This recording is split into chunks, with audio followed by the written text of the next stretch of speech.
एक गरीब बेटी की दिल दहला देने वाली कहानी। भतेरी अपने मजदूर माँ बाप की दो लड़कियों के बाद तीसरी औलाद थी। तीन लड़कियों के पैदा होने से दुखी होकर उसके पिता ने उसका नाम भतेरी रख दिया था। भतेरी का अर्थ था बहुत, और भतेरी के माता पिता अब चौथी लड़की नहीं चाहते थे। खैर, भतेरी का नाम सार्थक हुआ। उसके बाद एक लड़के का जन्म हुआ, लेकिन भतेरी अब भी एक बोझ ही थी। जब भतेरी 6 वर्ष की हुई तभी उसका बाप मर गया। पिता की मौत के बाद घर में अब उसकी माँ बिमला और दादी रज्जो ही थे, जो इन चारों भाई बहनों का भरण पोषण कर रहे थे।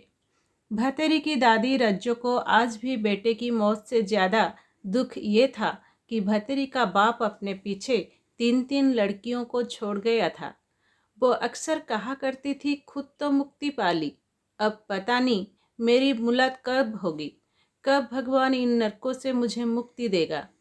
भतेरी ने लड़की होने के कारण अपनी पूरी जिंदगी अपने परिवार की घृणा और दुत्कार ही सही।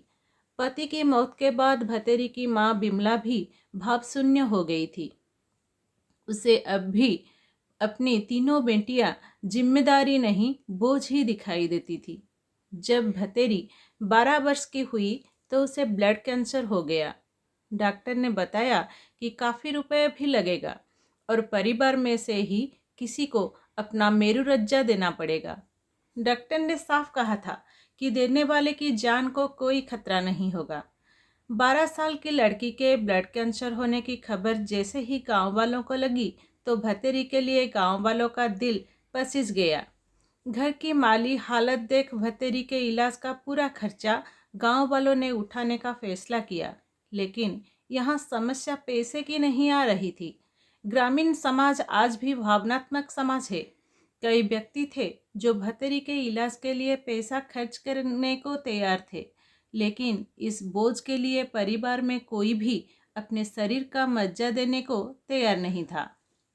भतेरी की 65 वर्षीय दादी को भी आज अपनी जिंदगी के बचे हुए कुछ वर्ष भतेरी की जिंदगी से ज़्यादा कीमती लगे। वो लड़की थी, इसलिए उसके परिवार के लिए उसकी जिंदगी बोझ थी। अपनी बीमारी से घुटती भतेरी आज मर चुकी थी। घर पर काफ़ी लोग जमा थे। सब भतेरी की माँ और दादी को ढाढ़स बंधा रहे थे और उनकी गरीबी को कोस रहे थे। आज मृत भतेरी का चेहरा शांत था। उसने अपनी जिंदगी में बस अपने परिवार की दुत्कार सही थी और बाद के कुछ समय बीमारी की पीड़ा, लेकिन आज वो शांत लग रही थी। क्या इच्छा रही होगी उसकी अंत समय में? एक बार उसे कहते सुना था, माँ, आदमी मरने के बाद अलग अलग रूप में जन्म लेवे हैं, कुत्ता, कीड़ा, चूहा या डांगर। माँ, मैं तो डांगर या कीड़ा बन जाऊंगी, पर आदमी ना बनूं। देखिए, जानवरों को तो पता ही ना होता उनकी औलाद में कौन सा लड़का कौन सी लड़की। आदमियों को ही पता हो, या फर्क तो बस।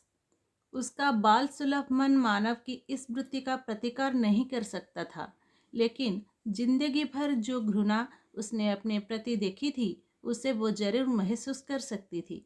शायद भगवान उसकी अंतिम इच्छा पूरी कर देगा, उसे मानव नहीं पशु योनि में जन्म देगा। दोस्तों, कैसी लगी मेरी आज की कहानी? आशा करती हूँ ये कहानी आप सबको अच्छी लगी होगी। दोस्तों, बेटी ईश्वर का सबसे श्रेष्ठ सृष्टि में से एक है। अगर हम लोग बेटियों को बढ़ावा नहीं देंगे तो फिर ये समाज को कहाँ से माँ, बहन, पत्नी इत्यादि मिलेंगे। अगर बढ़ावा नहीं देंगे तो समझ लो ये दुनिया खत्म हो जाएगा। Thank you for watching. Please subscribe my channel. Also, please don't forget to press the bell icon to get my all regular stories.